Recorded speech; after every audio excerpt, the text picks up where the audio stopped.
BJP नेता कपिल मिश्रा जी हमारे साथ बातचीत करने के लिए मौजूद हैं। कपिल जी, दिल्ली का दिल कहा जाता है सीपी को, और यहाँ पे ये महल यहाँ पर बनाया गया है, ये किस लिए? इस प्रदर्शनी का उद्घाटन क्या संदेश देने की कोशिश? देखिए, एक ही संदेश है कि केजरीवाल जो छुपाना चाहता है वो छुपा नहीं पाएंगे।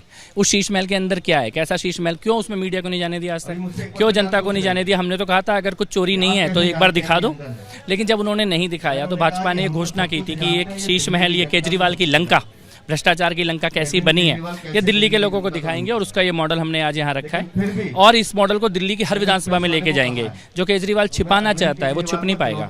अब एक बात और मैं पूछना चाहूंगा कि आप लोगों ने, सबके बंगला होता है, लेकिन इसका नाम आप लोगों ने शीश महल क्यों रखा? क्योंकि ये सरकारी बंगला नहीं है। सरकारी बंगले ऐसे नहीं होते, मुख्यमंत्रियों के घर ऐसे नहीं होते। ये भ्रष्टाचार की लंका है। जिस प्रकार 10-10 लाख रुपए का पर्दा, आप उस क्या होगा, उस पर्दे में हीरे लगे होंगे, मोती लगे, क्या होता है 10 लाख का पर्दा, कैसा होता है, कहाँ मिलता है? 16-16 लाख रुपए की टॉयलेट सीट, विदेशों से मंगाया हुआ मार्बल, ये करने के लिए केजरीवाल आए थे क्या? 10-10 लाख रुपए का टीवी, एक टीवी 10 लाख रुपए, कहाँ मिलते हैं इस प्रकार के सामान? ये दिल्ली की जनता को जानना जरूर। और सब कुछ इलीगल, कोई टेंडर नहीं हुआ, कोई डॉक्यूमेंट नहीं है, कोई परमिशन नहीं है। आपने पेड़ काटे और खड़ा कर दिया अपना शीश महल। दिल्ली में इस प्रकार का भ्रष्टाचार दिल्ली ने कभी पहले देखा नहीं है, और ये जनता तक पहुंचे, इसके लिए आंदोलन हमारा जारी है। दिल्ली के सीएम की ओर से लगातार दावा किया जाता है कि उनकी पार्टी कट्टर ईमानदार पार्टी है, वो खुद भी कट्टर ईमानदार हैं। कट्टर ईमानदार तिहाड़ में ही है सारे, जिनको कट्टर ईमानदार बोलते हैं। विजय नायर को बोला कट्टर ईमानदार, विजय नायर गया तिहाड़। सत्येंद्र को बोला कट्टर ईमानदार, वो गया तिहाड़। मनीष को बोला कट्टर ईमानदार, वो गया तिहाड़। संजय सिंह को बोला कट्टर ईमानदार, वो गया तिहाड़। अब खुद को बोल रहे हैं कट्टर ईमानदार।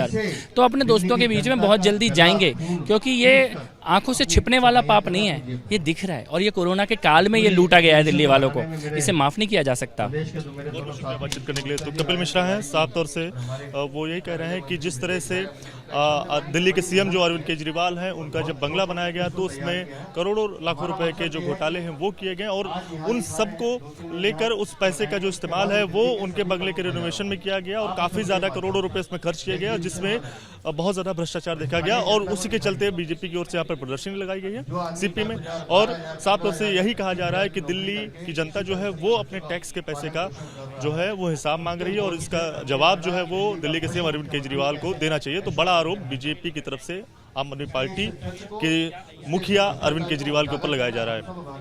कैमरा पर्सन भूपेंद्र रावत के साथ दिव्यांकर तिवारी, एबीपी न्यूज, दिल्ली।